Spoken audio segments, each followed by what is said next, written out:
지금 이제 그림 하나를 보실까요?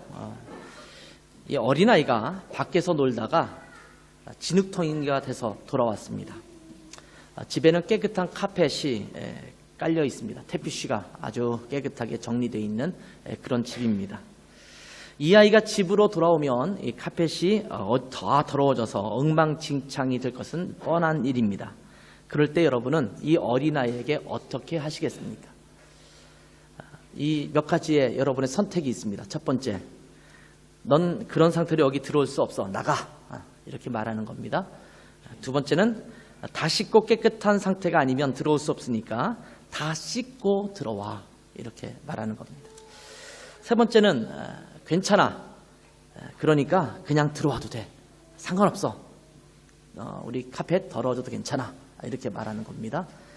마지막 네 번째는 거기 가만히 있어. 내가 가서 씻어줄게. 이렇게 말하는 것입니다.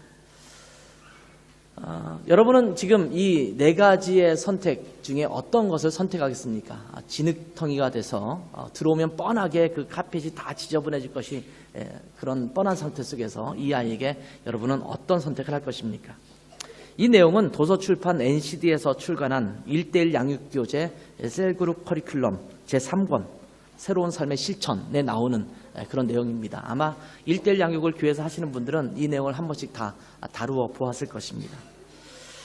아마 여러분 이것을 교회 공동체라고 한번 생각해 보세요. 또 여러분의 셀 모임, 다시 말하면 우리 모임이라고 한번 생각해 보시기 바랍니다. 누군가 다른 사람이 볼 때는 심각한 죄를 지은 사람이 있습니다. 그 죄 지은 사람으로 인해서 또 누군가는 상처를 받기도 했습니다. 그럴 때 이러한 사람을 우리는 어떻게 대해야 할까요? 지금 여러 가지, 지금 네 가지의 형태가 있지 않습니까? 그 중에서 여러분은 어떤 태도로 이 사람에게 말하겠습니까? 너는 우리 모임에 오지 마. 이제 더 이상 오지 마.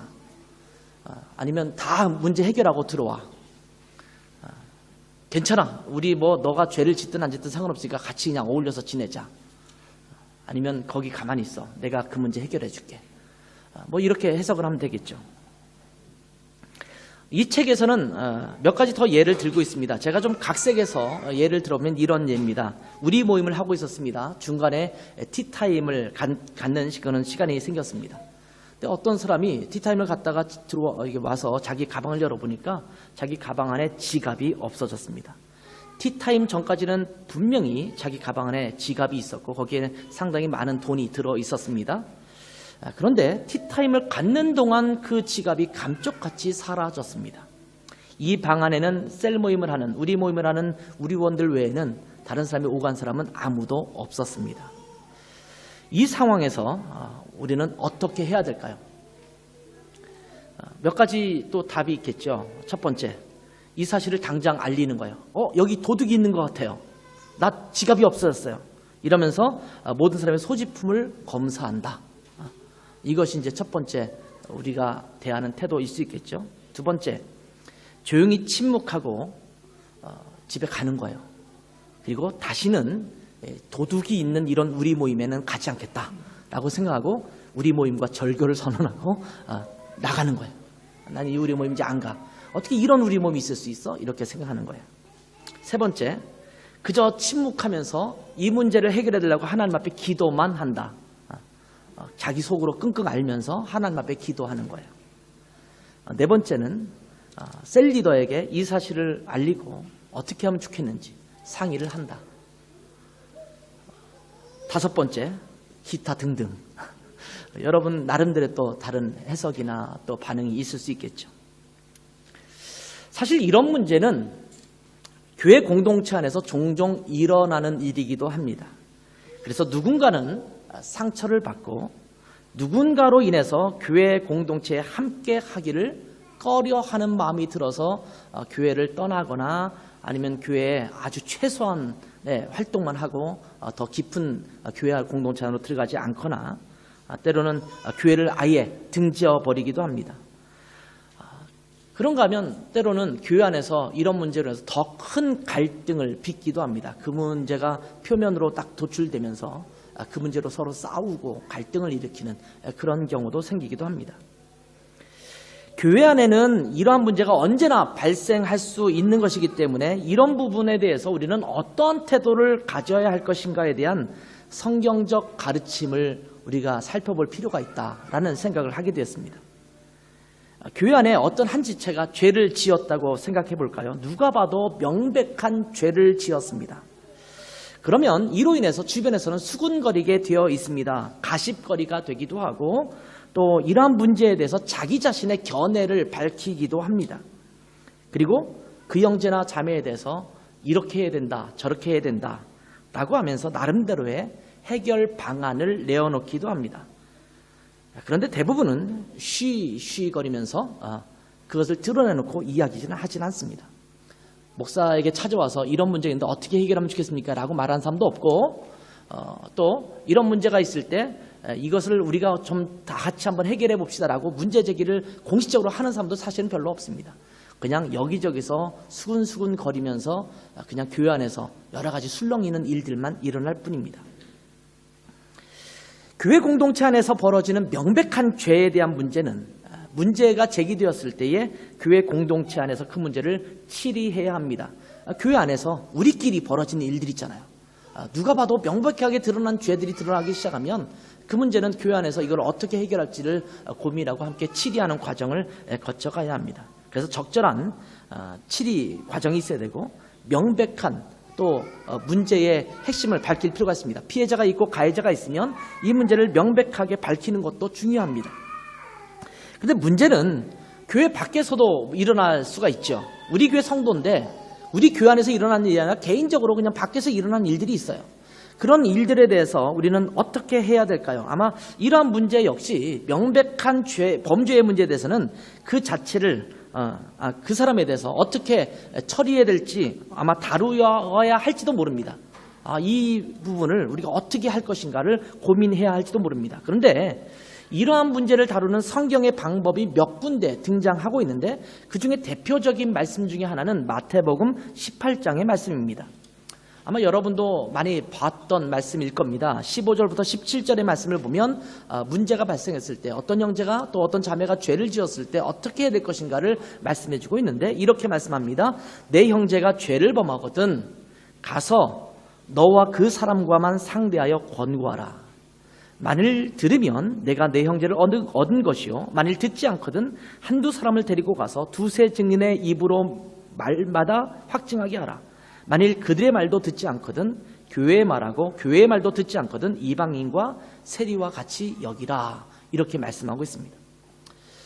이 말씀에서도 범죄한 사람을 다룸에 있어서 가장 먼저 해야 될 일이 뭐냐면 개인적으로 다가가서 그 문제를 다루는 겁니다. 그 죄 문제를 다루고 그 문제를 해결할 수 있도록 하는 겁니다. 그 사람에게는 전혀 다가가지도 않고 그 문제를 어떻게 해결할 것인지에 대한 권고도 하지 않고 그 문제를 가지고 수근수근 거려서는 안 된다라는 겁니다. 아무에게도 말하지 않고 그 사람에게만 조용히 다가가서 너 이런 죄가 있는데 이 문제를 어떻게 해결을 하겠니? 라고 문제를 제기하고 함께 그 문제를 고민하고 기도하면서 해결해 나갈 수 있으면 가장 좋습니다. 그런데 그렇게 해서 듣지 않으면 한두 사람을 데리고 가서 두세 증인의 2명 내지 3명의 증인이 있어야 되고 그런 사람들의 말로 확증하게 해서 권고하는 겁니다. 그런데 그 말도 듣지 않으면 마지막이 교회에 말하는 겁니다. 교회에서 이야기해서 교회의 치리의 절차를 걸치는데 그것도 말을 듣지 않으면 어떻게 여기냐? 이 사람들은 세리와 이방인처럼 여겨라. 오늘날로 말하면 출교하라 이렇게 말하는 거예요. 교회에서 내보내라 이렇게 말하는 겁니다. 명백한 죄가 있음에도 불구하고 그 죄를 바꾸려고 하지 않으면 회개하려고 하지 않으면 그 죄를 계속 갖고 있으면 그 문제에서는 분명한 치리 작업이 있어야 된다라고 말씀하고 있는 겁니다. 여기에서 중요한 것은 한 사람이 범죄했을 때 매우 신중하게 접근하면서 가능한 한 그 파급 효과가 크지 않게 해결될 수 있도록 돕는 것에 초점이 맞춰져 있습니다.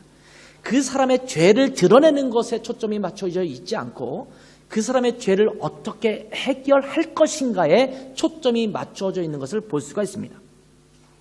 오늘 말씀은 또 하나의 다른 예로서 우리에게 범죄한 이들에 대해서 우리가 어떤 태도로 접근해야 되는가에 대해서 잘 가르쳐 주시는 귀한 말씀입니다. 먼저 우리가 이러한 사실을 인정하면서 말씀을 이어가야 될 것 같습니다. 교회 공동체에서는 죄가 발생하지 않는가? 아마 여러분들도 이미 답을 잘 알고 있을 것입니다. 교회 공동체 안에서도 죄의 문제가 발생합니다. 교회도 죄의 문제가 발생하는 공동체라는 말입니다. 어떤 사람은 교회 안에서 어떻게 이런 죄가 발생할 수 있는가라고 분노하기도 합니다. 아니요, 너무 교회를 과대평가하셨어요.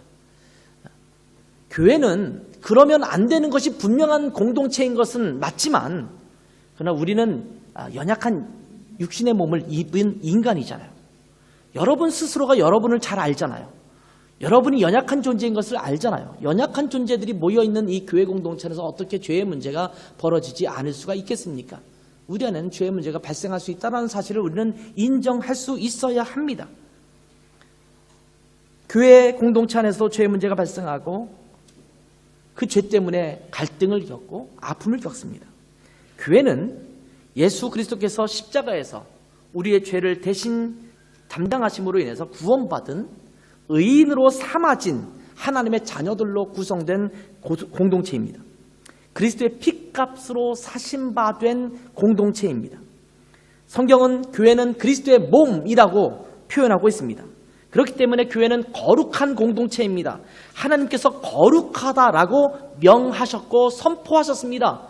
우리의 상태가 어떠하든지 주님은 교회를 거룩하다라고 말씀하십니다. 그런데 이 땅에 있는 교회는 아직 이 땅에 있기 때문에 죄의 영향을 고스란히 받고 있습니다. 사탄은 호시탐탐 교회를 노리고 있고 성도들이 죄에 굴복하도록 유혹하고 있습니다. 그래서 거듭난 그리스도인들임에도 불구하고 의인으로 거듭나게 하신 하나님의 자녀임에도 불구하고 여전히 죄에 노출되어 있습니다. 그래서 죄의 유혹에 자꾸 넘어갑니다. 내가 죄를 짓고 있는데 어떻게 교회가 거룩하겠어요? 내가 교회의 구성원인데. 여러분이 죄를 짓고 있다면 어떻게 교회가 거룩하겠어요? 여러분이 교회의 구성원으로 있으면서 죄를 짓고 있는데 어떻게 교회가 거룩합니까? 우린 때때로 교회를 향해서 손가락질해요. 어떻게 교회가 그럴 수 있느냐? 근데 그 교회가 우리 자신입니다. 그리스도의 몸을 이루고 있는 우리 자신이에요. 우리 자신이 하나님 앞에 거룩하지 못한데 어떻게 그 교회가 거룩할 수 있겠어요? 사실은 보통 누워서 침 뱉기라고 말을 하죠. 자기에게 손가락질하는 것과 똑같습니다. 그리고 그것은 바로 그리스도를 향해서 손가락질하는 것입니다. 사탄이 우리를 계속 유혹하기 때문에 죄에 넘어지도록 굴복시키고 있기 때문에 그래서 거듭난 그리스도임에도 불구하고 우리는 늘 죄에 넘어갈 때가 많습니다. 물론 그렇다고 해서 하나님의 자녀된 신분이 훼손되는 것은 아닙니다. 우리의 의인됨이 훼손되는 것은 아닙니다. 이런 죄까지도 주님께서 이미 십자가에서 다 해결해 주셨기 때문입니다. 우리의 죄는 과거의 죄와 현재의 죄와 미래에 짓는 모든 죄까지도 예수님께서 십자가에서 다 해결하셨기 때문에 우리의 의인됨은 훼손되지 않아요. 그런데 여전히 우리는 죄에 넘어가고 있어요. 그 죄를 주님께서 용서해 주셨기 때문에 망정이지 우리는 죄에 자꾸 노출되어 있고 그렇게 죄에 넘어가고 있다는 겁니다. 아무튼 초대교회들에게 보내진 편지들을 보면 그 서신서들을 보면 교회 안에도 여러 가지 문제들이 있었음을 우리는 알 수가 있습니다. 서신서들을 보면 거기에 보면 교회 안에 일어나는 문제들을 다루고 있지 않습니까? 고린도 전서와 같은 서신서를 보면 교회 안의 문제들이 그냥 문제가 있는 게 아니라 엄청나게 심각한 문제들, 저희가 지금 보면 어떻게 교회 안에서 이런 문제가 있을 수 있지라고 여겨지는 문제들까지도 적나라하게 드러나는 것을 볼 수가 있습니다. 그러면서 그런 교회 공동체를 향해서 사도 바울은 거룩한 성도들인 너희에게 이 편지를 쓴다 이렇게 말하고 있어요. 교회 안에 이런 문제가 있을 수 있다는 겁니다. 그러니 우리가 이 땅에 있는 교회를 볼 때 한 가지 이해해야 할 사실은 교회 공동체 안에도 여전히 죄의 문제가 발생하고 있다는 사실입니다. 중요한 것은 이 죄의 문제를 어떻게 계속적으로 그리스도 예수 안에서 잘 해결해 나가고 있는가가 중요한 것입니다. 우리가 하나님의 나라에 가면 그곳에서 완전하고 거룩한, 완전하게 의로운 그런 공동체 안에서 기쁨을 누리면서 살아가게 될 것입니다. 그러나 이 땅을 살아가는 우리들은 구원받은 공동체이기는 하지만 여전히 우리를 유혹하는 죄로 인해서 신음할 때가 있음을 우리는 알아야 한다는 사실입니다. 그것을 인정해야 돼요. 아, 우리는 교회인데 아직도 연약한 존재이구나. 우리가 잘못하면 죄에 넘어갈 수 있는 공동체구나. 그러니까 죄와 싸우는 일을 우리가 게을리하면 안 되겠구나. 이 사실을 우리가 분명히 인지해야 된다는 겁니다. 자, 이러한 교회 공동체 안에서 어떤 지체가 죄를 저질렀습니다. 그럴 때 우리가 어떻게 해야 할까요? 유대인들은 율법을 어겼을 경우 돌로 쳐서 죽이게 되어 있는 항목이 있습니다. 그 중에 하나가 간음이나 음행하는 자들에 대해서는 돌로 쳐 죽이도록 되어 있습니다. 누군가 간음을 했어요. 음행을 행했어요. 그런 사람들은 그 사람을 광장으로 데리고 와서 돌을 들어서 쳐서 죽을 때까지 던지는 겁니다. 자, 한 여인이 음행을 하다가 간음을 하다가 현장에서 붙잡혀 왔습니다. 이 여인을 예수님께 끌고 와서 묻습니다. 이 여인이 간음 중에 현장에서 붙잡혔는데 율법에 보면 이러한 경우 돌로 치라고 했습니다. 이 여인을 돌로 칠까요? 자, 이런 질문 앞에 예수님께서 어떻게 답변하실지가 궁금했습니다. 돌로 치라고 하면 늘 사랑을 강조했던 예수님의 그 자비, 사랑, 이 부분을 비난할 것입니다. 근데 용서하라고 하면 율법을 지키지 않는 자라고 비난할 작정으로 또 이렇게 질문을 하고 있습니다. 이 공의와 사랑 가운데 어떻게 결정할 것인가를 말하고 있는 겁니다. 돌로 치라. 그러면 이 사이에서, 공의와 사랑 사이에서 어떤 결정을 우리는 내려야 될 것인가에 대한 질문을 던지고 있는 겁니다. 이 공의와 사랑은 우리에게 있어서 종종 갈등의 요소가 됩니다. 사실 교회 안에서도 이런 것들이 상당히 갈등의 요소가 돼요. 공의를 행하자니 사랑이 없는 것 같고, 사랑을 베풀자니 공의가 없는 것 같습니다. 교회 안에서도 이러한 죄의 문제가 발생하면 이 두 측면이 다 서로 갈등할 때가 많습니다.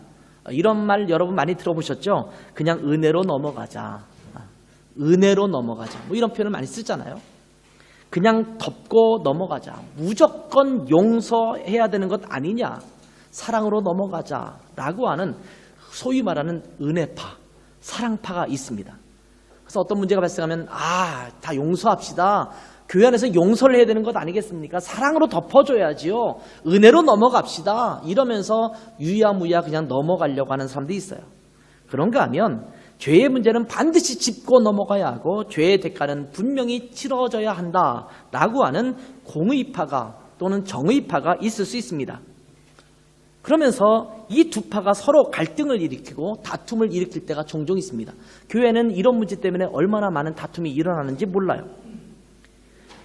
성경은 죄의 문제를 결코 가볍게 여기지 않습니다.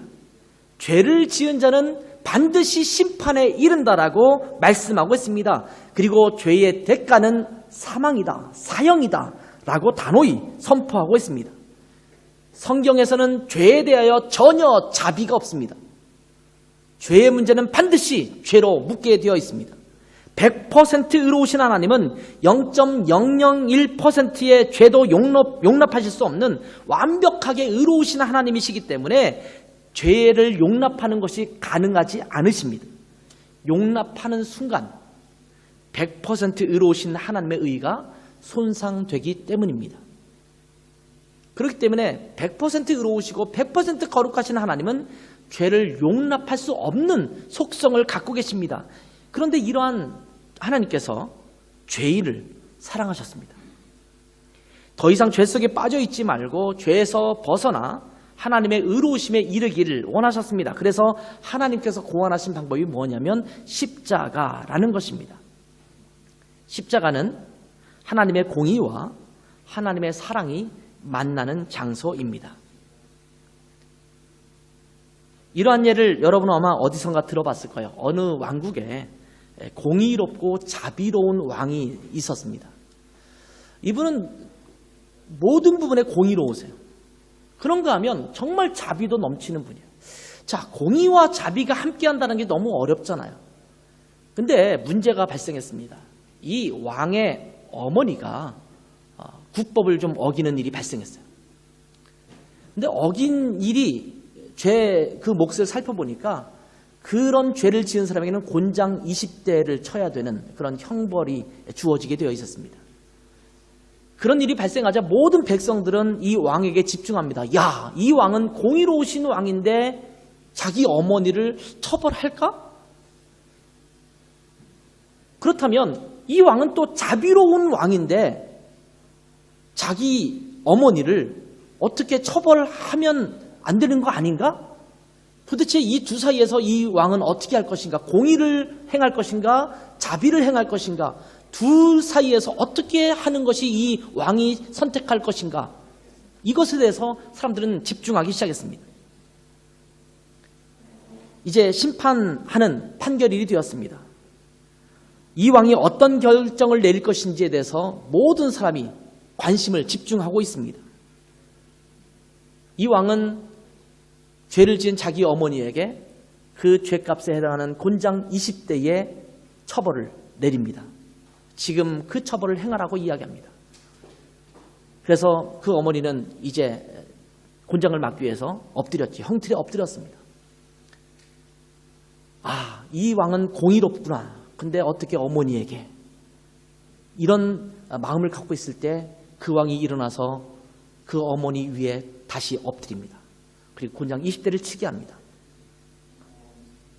망설이던 그 형벌을 내리는 사람이 계속 다그치는 그 왕의 명령에 따라서 20대의 곤장을 왕에게 칩니다. 왕에게 치고 그 밑에 그 어머니는 왕이 대신 맞아주기 때문에 전혀 손상을 받지 않습니다. 이를 지켜보던 백성들이 눈물을 흘리면서 과연 공의와 자비를 다 갖춘 왕이로구나 라고 감탄을 내뱉습니다. 우리의 죄를 반드시 심판하셔야 되는 하나님께서는 죄가 없으신 하나님의 아들 예수 그리스도를 이 땅에 보내셔서 십자가에 달려 돌아가게 하심으로 말미암아 우리의 모든 죄값을 씻어 주셨습니다. 갚아 주셨습니다. 그리고 이 예수님의 구원하심을 받아들인 자들에게는 하나님의 자녀가 되는 축복을 허락하신 것입니다. 이것이 하나님의 공의와 사랑이 함께 공유되는 십자가 사건입니다. 바리새인과 서기관들은 간음하다가 현장에서 붙잡혀온 이 여인을 돌로 쳐서 죽여야 된다라고 예수님께 다그치고 있습니다. 그것이 율법을 지키는 것이라고 외치고 있습니다.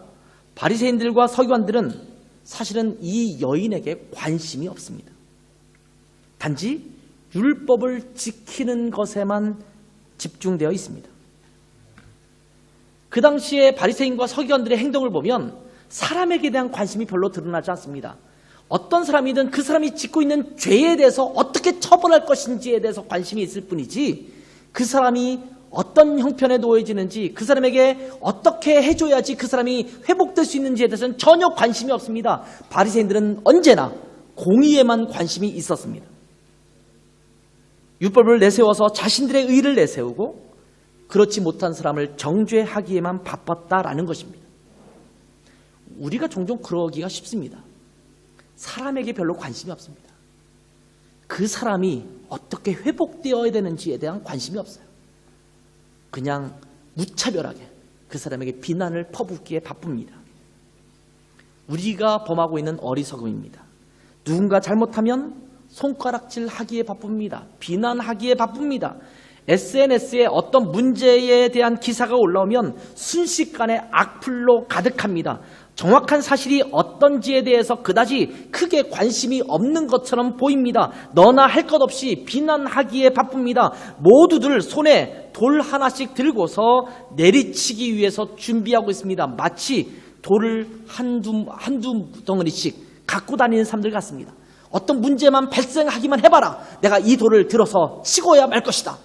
라고 하면서 그 문제가 딱 떠오르면 여지없이 그 돌을 들어서 치기 시작합니다. 그래서 그 악플에 의해서 어떤 사람은 자살을 택하기도 하고 어떤 사람은 엄청난 상처 때문에 더 이상 사회에서 사람들과의 관계를 끊어버리고 홀로 들어가 있는 그런 경우를 종종 보게 됩니다. 그런데 예수님은 이러한 서기관과 바리새인들의 고소에도 불구하고 즉각적인 대응을 하시지 않습니다. 그리고 땅바닥에 무엇인가 쓰기 시작하십니다. 6절부터 9절까지의 말씀을 다시 한번 보면 이렇게 기록되어 있습니다. 그들이 이렇게 말하면 고발할 조건을 얻고자 하여 예수를 시험함이러라. 예수께서 몸을 굽히사 손가락으로 땅에 쓰시니 그들이 묻기를 맞이 아니하는지라. 이에 일어나 이르시되 너희 중에 죄 없는 자가 먼저 돌로 치라 하시고 다시 몸을 굽혀 손가락으로 땅에 쓰시니 그들이 이 말씀을 듣고 양심의 가책을 느껴 어른으로 시작하여 젊은이까지 하나씩 나가고 오직 예수와 그 가운데 섰는 여자만 남았더라. 자, 예수님께서 뭔가 땅에 쓰셨는데 그들은 여전히 이 여인을 어떻게 하면 좋겠는가 라고 다그치니까 너희 중에 죄 없는 자가 먼저 돌로 치라 이렇게 말씀하시면서 다시 땅에 뭔가를 쓰기 시작하셨습니다. 그러자 어른부터 시작해서 젊은이까지 하나씩 둘씩 나가고 아무도 그 자리에 있지 않았다 이렇게 말하고 있습니다. 자, 예수님께서 땅에 무엇을 쓰셨을까요? 모릅니다. 복음서에도 기록되어 있지 않기 때문에 뭐 여기에 뭐가 썼을지에 대해서 추측은 할 수 있을지 모르지만 사실은 여기에 뭘 썼는지는 우리는 아무도 몰라요. 이제 주님 나라에 가면 주님께 한번 물어보고 싶어요. 주님 그때도 솔직히 뭘 쓰신 겁니까? 그냥 내 얼굴 그려봤어. 이러실 수도 있고. 근데 어떤 주석가는 이렇게 말했어요.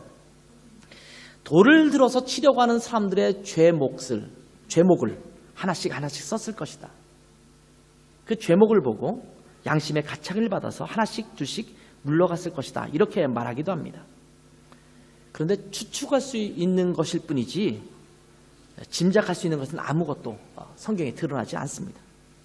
그런데 분명한 것은 예수님께서 죄 없는 자부터 먼저 돌로 치라고 하니까 그들이 자기 지은 죄가 떠올라서 물러갔다라는 겁니다. 양심의 가책을 받아서 하나씩 물러갔다라고 말하는 겁니다. 예수님께서 땅에 쓰신 것이 어쩌면 우리 인간이 지을 수 있는 온갖 죄목을 다 기록했을 수 있을지 몰라요. 우리 안에 가득한 죄악들이 있지 않습니까? 처음 했을 때는 그것이 뭔지 몰랐을지도 몰라요. 그런데 너희 중에 죄 없는 자가 먼저 돌로 치라 라고 말하면서 다시 그 쓰여진 것을 볼 때 그렇지, 나도 저런 죄는 지었을 수 있지, 저런 죄는 나도 있을 수 있어, 이렇게 하면서 양심의 가책을 느끼지 않았을까 이렇게 추측해보기도 합니다. 어쨌거나 여기에 서 있던 사람은 양심의 가책을 받기 시작했습니다.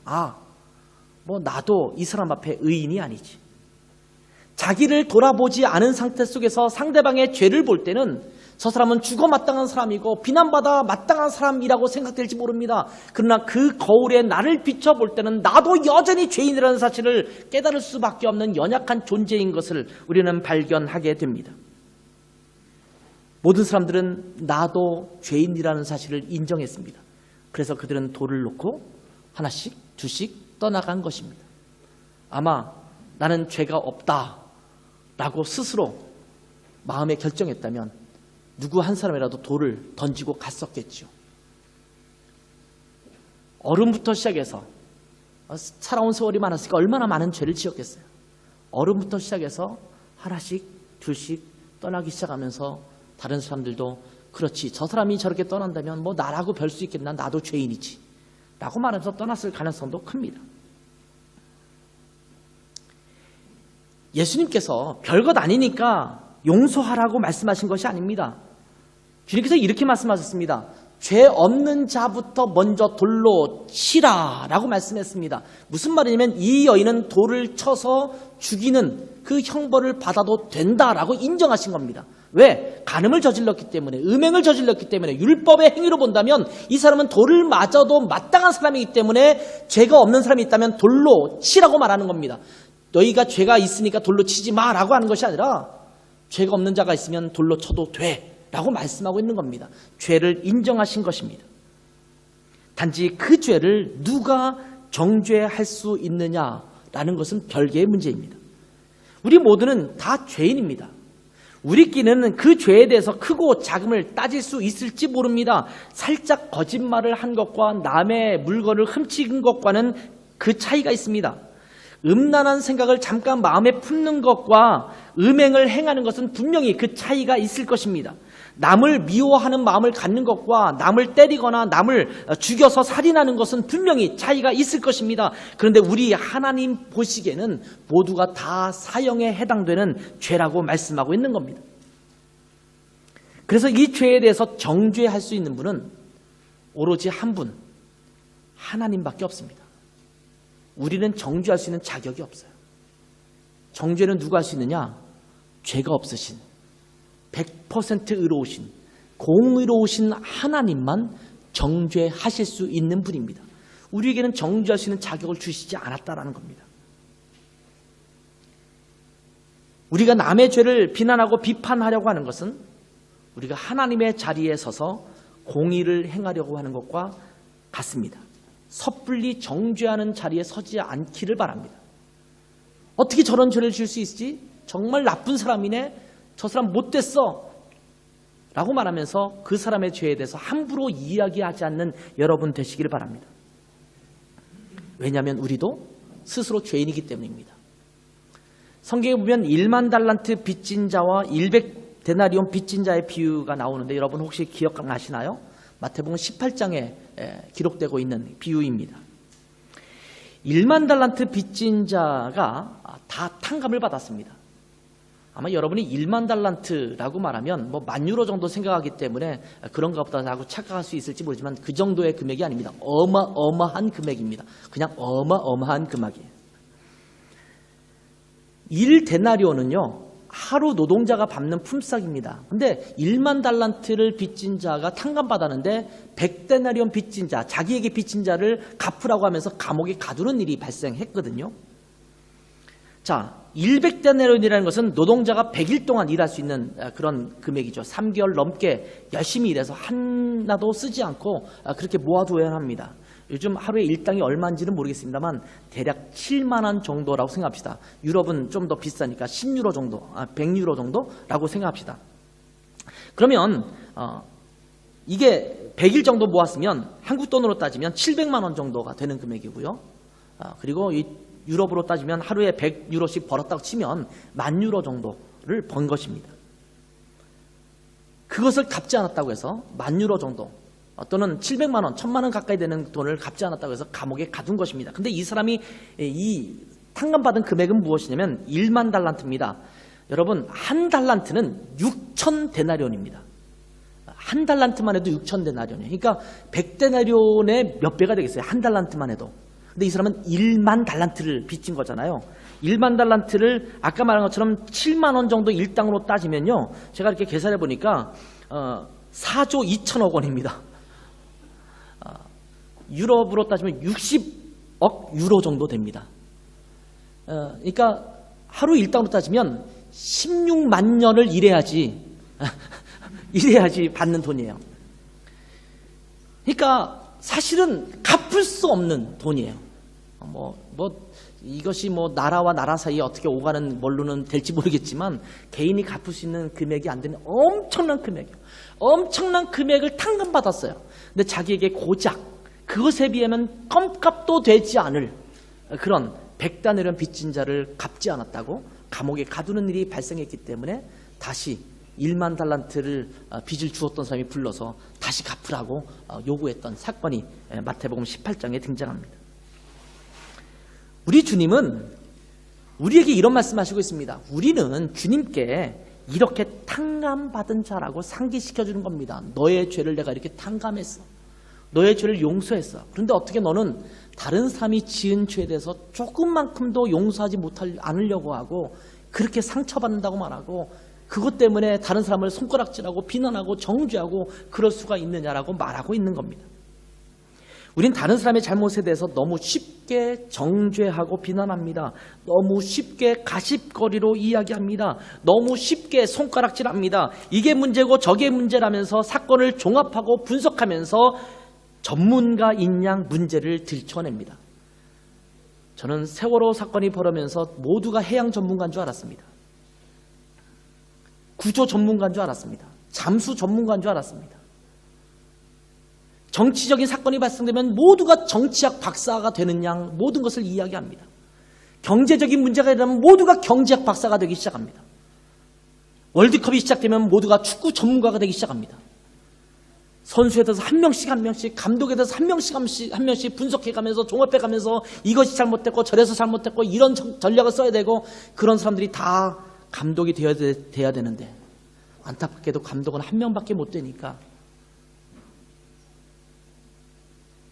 우리가 그런 일을 너무 많이 행하지 않습니까?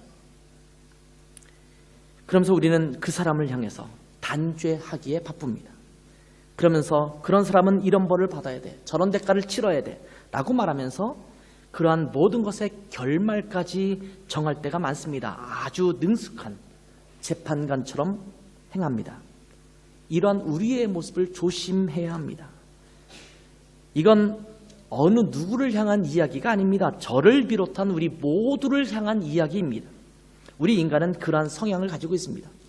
이렇게 말하는 저도 종종 그러잖아요. 저 선수 뺐어야 되는데 저 선수를 그때 집어넣은 게 잘못된 거야. 저도 그렇게 이야기합니다. 제가 그렇게 이야기하지 않기 때문에 말하는 게 아니에요. 누군가 잘못한 사람이 보여지면 야, 저 사람 저렇게 하면 안 되는데 왜 저런 죄를 지었을까? 라고 말하기 쉽습니다. 저 역시 그러합니다. 그러니 우리 모두를 향해서 주님께서 주시는 이 메시지를 들어야 한다는 겁니다. 우리가 그러한 모습을 주님 앞에 내려놓아야 합니다. 남의 잘못을 보면 그것을 보면서 비난하고 싶은 마음이 누구에게나 있기 때문에 너무나 쉽게 그런 태도를 가지기가 쉽습니다.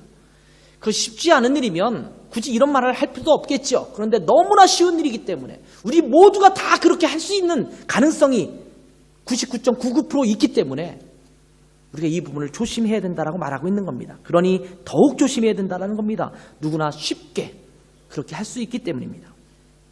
오늘 본문에 나온 서기관과 바리새인들처럼 말입니다. 우리 손에 이미 돌 하나씩 들고 있지 않습니까? 여차하면 던질 준비를 하고 지금 하나가 아니라 주머니에 두둑하게 여기저기에 넣어놓고 있지 않습니까? 그 돌들을 내려놓아야 합니다. 교회 공동체 안에서 돌이 필요 없습니다. 그 모든 돌은 주님께서 십자가에서 당하셨습니다. 자, 그러면 어떻게 해야 할까요? 비난하지도 말고 정죄하지도 말고 그 죄를 그대로 그러면 내버려 두어야 할까요? 당연히 그것은 아니지요. 우리의 나아갈 방향은 이것입니다. 치유하라. 우리 한번 해볼까요? 치유하라. 우리가 할 일은 치유하는 일입니다. 회복의 공동체로 나아가는 것입니다. 이것이 우리가 나아가야 될 방향이에요. 단죄하고 정죄하고 한 사람을 매장시키고 한 사람을 비난하는 것이 아니라 치유의 공동체, 회복의 공동체로 나아가는 것이 교회 공동체가 해야 될 일입니다. 정말 감사한 것은 우리 몸은요, 스스로 치유하는 능력이 강하지 않습니까? 저는 가끔씩 이제 이 밖에 있는 이 나무와 이 풀들을 좀 자를 때가 있어요. 근데 이상하게 우리 교회는요, 가시 많은 나무들이 많아요. 왜 그렇게 많은 가시들을 있는 나무들을 심어놨는지 모르겠어요. 어떤 나무는 정말 뾰족해요. 너무 깊숙한 가시가 있어요. 그래서 장갑을 끼고 하는데도요, 뭐 찔리고 뭐 이렇게 톱으로 자르고 뭐 하다 보면 여기저기 긁히기도 하고 막 그래요. 피도 나고 막 아프고 호해달라고 내 아내한테 가서 호해줘 막 이러고 그러는데, 참 감사한 것은 하루 정도 지나면요, 이것이 스스로 아물어요. 약을 바르지 않고 그냥 이렇게 지혈만 잘 해두면 하루 정도 지나면 이게 아물어요. 우리 몸은 스스로 치유하는 능력이 있어요. 바이러스가 들어오거나 나쁜 균이 들어오면 일단 우리 몸에서 스스로 그것을 저항해서 이겨내려고 하는 그런 것들이 있어요. 그것이 이문체계죠. 면역체계입니다. 그것을 통해서 우리의 모든 그 세균들을 이렇게 다 걷어내요. 이게 몸이거든요. 그리스도의 몸도 마찬가지입니다. 주님께서 교회를 그리스도의 몸이라고 말씀했을 때 우리 몸에는 치유하는, 회복하는 공동체로서 주님께서 만들어 주신 것입니다. 예수님은 이 여인의 죄를 그냥 넘어가지 않았습니다. 어떤 분은 말할 때 예수님께서 가늠한 여인의 죄를 그냥 넘어갔어. 그러니까 뭐 괜찮아, 죄를 지어도 괜찮아, 이렇게 말하는 경우도 있어요. 여러분, 이미 말했다시피 예수님은 죄 없는 자부터 먼저 돌로 치라, 이렇게 얘기했어요. 선고입니다. 선고. 돌로 쳐. 그 대신 정죄하는 사람은 돌이 없는 사람이 아니라 죄가 없는 사람. 돌은 다 들고 있었죠. 죄가 없는 사람부터 치라고 말씀하고 있는 것입니다. 다시 말하면 이 여인은 돌을 맞을 만한 죄를 지었음을 인정하는 것입니다. 그 죄를 분명히 인지하고 그것이 죄라는 것도 인정하셨다라는 겁니다. 10절과 11절을 다시 한번 볼까요? 예수께서 일어나사 여자 외에 아무것도 없는 것을 보시고 이르시되 여자여 너를 고발하던 그들이 어디 있느냐? 너를 정죄한 자가 없느냐? 대답하되 주여 없나이다. 예수께서 이르시되 나도 너를 정죄하지 아니하노니 가서 다시는 죄를 범하지 말라 하시니라. 예수님께서 이 여인에게 마지막 말씀하실 때 이렇게 말씀하십니다. 나도 너를 정죄하지 아니하노니 가서 다시는 죄를 범하지 말라. 이 말씀은 무슨 말입니까? 너가 지은 것은 지금 죄야. 그런데 다시는 이런 죄를 지으면 안 돼 라고 말하는 거예요. 괜찮아. 이제 가서 살아. 이제 편하게 마음을 갖고 그냥 살면 돼 라고 말하는 게 아니에요. 너가 지은 것은 죄기 때문에, 돌에 맞아 죽어야 되는 그런 죄기 때문에, 그런 죄를 지은 것이 분명한데 내가 너를 정죄하지 않겠어. 그러니까 다시는 그런 죄를 범하지 마. 또 한 번의 기회를 줄게. 이렇게 이야기하는 거예요. 여기서 내가 너를 정죄하지 않겠다라는 표현을 어떤 분은 죄 자체를 인정하지 않았다라고 이해하시는 분도 계시는데 그렇지 않습니다. 이 말씀은 죄에 대한 대가를 정하지 않았다는 겁니다. 다시 말하면 처벌을 하지 않겠다라는 표현입니다. 너를 정죄하는 자가 어디 있느냐라고 해서 없다라고 했잖아요. 이 말은 그 사람이 죄를 지었다라고 하는 것을 사람들이 인정하지 않았다는 말입니까? 아니에요. 다 죄를 지은 걸 알고 있어요. 그런데 그가 지은 죄에 대해서 돌로 쳐서 죽이려고 하는, 처벌을 하려고 하는 사람이 없어졌다는 말입니다. 예수님도 말하는 거예요. 너는 죄를 짓는 것은 분명해. 너는 죄를 지었어. 그러나 그 처벌 내가 행하지 않겠어. 이렇게 말하고 있는 거예요. 예수님께서 그 처벌을 대신 당하실 것이기 때문에 그 처벌에 대해서 유예하고 있는 것입니다. 나도 너에게 돌을 던지지 않을 테니까 이제는 가서 다시는 죄를 짓지 말라. 이렇게 말하는 것입니다. 여러분, 죄를 해결하려면 가장 먼저 해야 될 것이 뭐냐면 죄를 인지하고 인정하는 것입니다. 여러분, 아까 첫 번째 그림 기억하시나요? 그 대답의 예시 중에 괜찮냐? 그냥 들어와. 이런 답이 있었어요. 어떤 사람은 사랑과 자비가 교회의 특성 중에 하나이기 때문에 무조건 받아들여야 된다 이렇게 말을 해요. 죄를 지은 사람도 무조건 용납해야 된다 이렇게 이야기해요. 여러분, 교회는 죄를 지은 사람을 받아들이는 것은 맞는 말입니다. 그러나 죄를 용인하는 공동체가 되어서는 안 됩니다.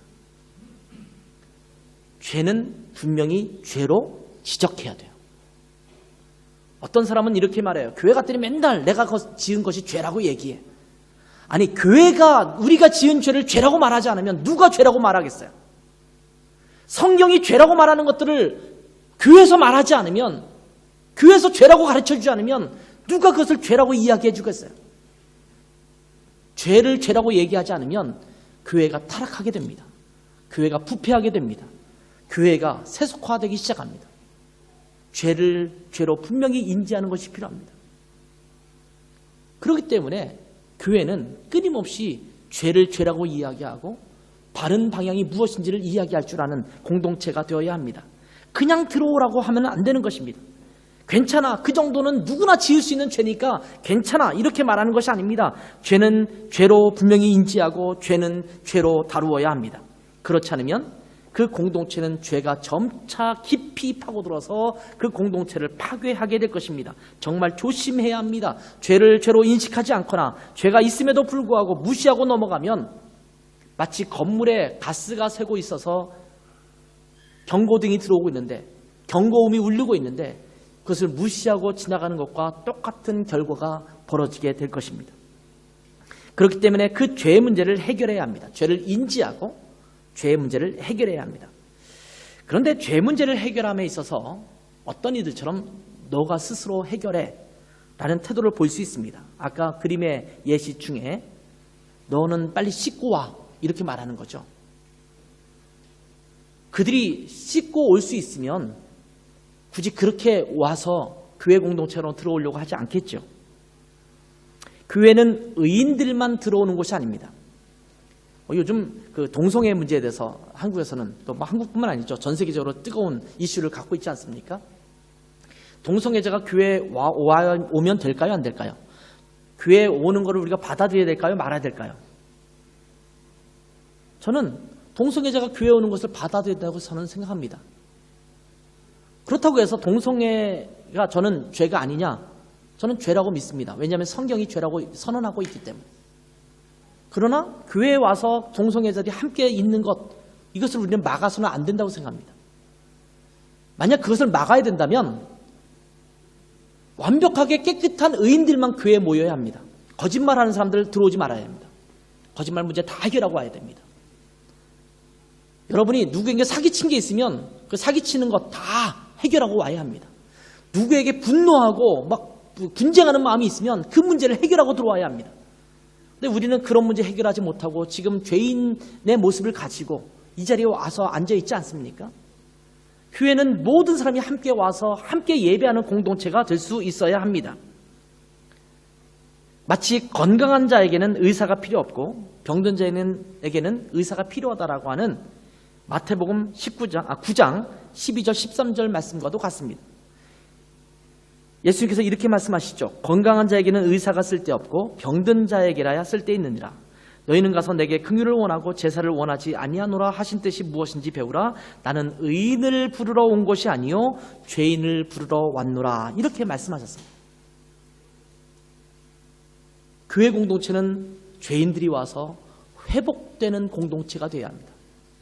죄인이 와서 죄인 그대로 있는 것이 아니라 죄의 문제를 해결하고 그들이 깨끗하게 되고 회복이 일어나는, 치유가 일어나는 그런 곳이 되어야 합니다. 교회에는 수고하고 무거운 짐진자들이 모두 와야 되는 곳입니다. 죄인들이 모이는 곳이어야 합니다. 그리고 이들은 교회에서 치유와 회복을 경험할 수 있어야 합니다. 교회 공동체는 이러한 연약한 지체들, 죄의 문제로 고통스러워하는 자들이 와서 회복을 경험할 수 있는 그런 곳이 되어야 합니다. 죄의 문제가 있는데 그 죄를 고집하고 오히려 그 죄를 사랑하면 안 되겠지요. 죄의 문제가 있는데 주변에서 회복과 치유를 위해 권고하는데 계속 그 죄를 고집한다면 서두에 언급한 것처럼 마태복음 18장의 말씀처럼 7위가 되어야 합니다. 그러나 우리는 죄의 문제를 가지고 있는 자들을 정죄하고 그것을 비난하는 공동체가 아니라 그들을 치유하고 회복하기 위해서 함께 노력하는 그런 공동체가 되어야 합니다. 이것이 죄의 문제를 지는 이들을 향한 우리 교회의 마음이어야 하고 그들을 향한 우리의 섬김이어야 합니다. 정죄하는 공동체가 될 것이냐, 회복하게 하는 공동체가 될 것이냐. 공동체는 당연히 회복하게 하는 공동체가 되어야 합니다. 교회는 세상에 더러운 것들이 들어와 깨끗하게 회복되는 그런 공동체가 되어야 합니다. 그러면 우리 교회 안에서 믿음 안에서 거룩한 강한 공동체가 되고 있을 때 그것이 가능합니다. 우리 교회 안에서도 종종 죄의 문제가 드러날 수 있습니다. 그것이 거론되기도 합니다. 요 근래는 그러한 문제가 불거져 나오고 그런 문제가 여기저기서 수군거려지고 이야기되는 것이 있다고 저는 들었습니다. 불미스러운 사건이 발생되기도 합니다. 그럴 때마다 우리는 기억해야 합니다.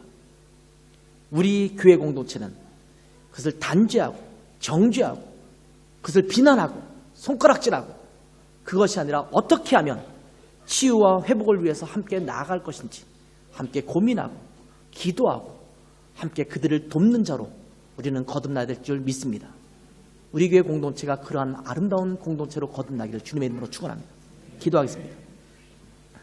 하나님 아버지,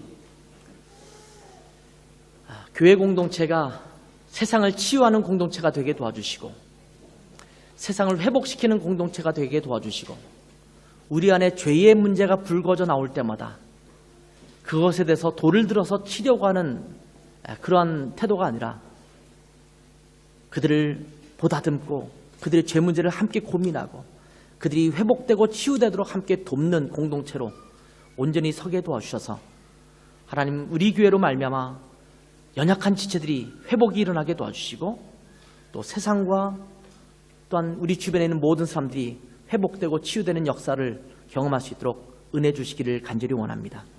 그러한 건강한 공동체로 이 자리에 서서 그 역할을 잘 감당할 수 있도록 축복하여 주시옵소서.